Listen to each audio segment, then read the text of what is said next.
House number కోసం నా ward చాలా పెద్దగా ఉంది కాబట్టి చాలామంది నా దగ్గర రావడం జరిగింది. అట్టి విషయంలో నేను మున్సిపాల్లో బి రమేష్ అనే సీనియర్ అసిస్టెంట్ని కలవడం జరిగింది. కలిసి సార్ ఈ సో అండ్ సో ఈ పని ఉంది, హౌస్ నెంబర్స్ కావాలి, వీళ్ళకు చాలా పేద ప్రజలు ఉన్నారు, వీళ్ళకి పని చేయాలని చెప్పేసి నేను రిక్వెస్ట్ చేయడం జరిగింది. దానికి ఆయన నేను డబ్బులు ఇస్తేనే పని చేస్తా, లేకుంటే పని చేయనని ఆయన సార్ నాకు చెప్పడం జరిగింది. ఈ విధంగా ఎన్నో ఒక 10-15 అసెస్మెంట్లు ఇలానే డబ్బులు తీసుకొని ప్రజల దగ్గర డైరెక్ట్ డబ్బులు తీసుకొని ఆయన పని చేసిన 60-70 వేలు దాదాపు తీసేసుకున్నాడు. ఆల్రెడీ పైసలు ఇచ్చే పరిస్థితి లేదు కాబట్టి హైదరాబాద్ రోడ్లో నాది సర్వే నెంబర్ 26లో ఫ్లాట్ నెంబర్ 6 ఒక ఫ్లాట్ ఉంది నాది. ఆ ఫ్లాట్లో ఒక చిన్న షెడ్ ఉంది. ఆ షెడ్లో అతియా మోటార్స్ అని చెప్పేసి వాళ్ళకి నేను రెంట్ ఇవ్వడం జరిగింది. అట్టి రెంట్ విషయంలో దానికి హౌస్ నెంబర్ కావాలని చెప్పేసి నేను కూడా దరఖాస్తు చేసుకోవడం జరిగింది సార్కి.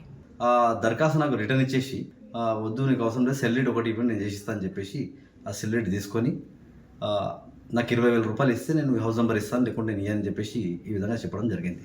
20,000 నా దగ్గర లేవు సార్, అన్ని పైసలు ఏడికలు తీసుకురావాలని చెప్తే ఖచ్చితంగా నేను ఇస్తేనే చేస్తా, లేకుంటే లంచం ఇస్తేనే నేను చేస్తా, లేకుంటే చేయాలని చెప్పేసి ఈ విధంగా చేయడం జరిగింది. ఈ విధంగా చేసినందుకు నేను ఏసీబీ డిపార్ట్మెంట్ని అప్రోచ్ కావడం జరిగింది.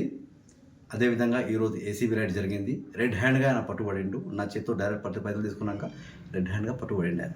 అదేవిధంగా తాండూరు మున్సిపాలిటీలో బేసిక్ లెవెల్ నుంచి హై లెవెల్ వరకు ఇదే పరిస్థితి కొనసాగుతుంది. డబ్బులు ఉంటేనే పని చేస్తారు, లేకుంటే పని చేయరు తాండూరు మున్సిపాలిటీలో. ఇది నేను చెప్తున్నా ఈరోజు ముందర వచ్చి, కానీ చాలామందికి తెలుసు ఇదే విధంగా నడుస్తుందని చాలామందికి తెలుసు. ఒక డ్రైనేజ్ క్లీన్ చేయాలి, తొందర క్లీన్ చేయాలి, డ్రైనేజ్ క్లీన్ చేయాలంటే ఖచ్చితంగా లంచం కావాలి. ఒక ఎలక్ట్రిక్ పోల్కి లైట్ కావాలి తొందర అంటే లంచం కావాలి.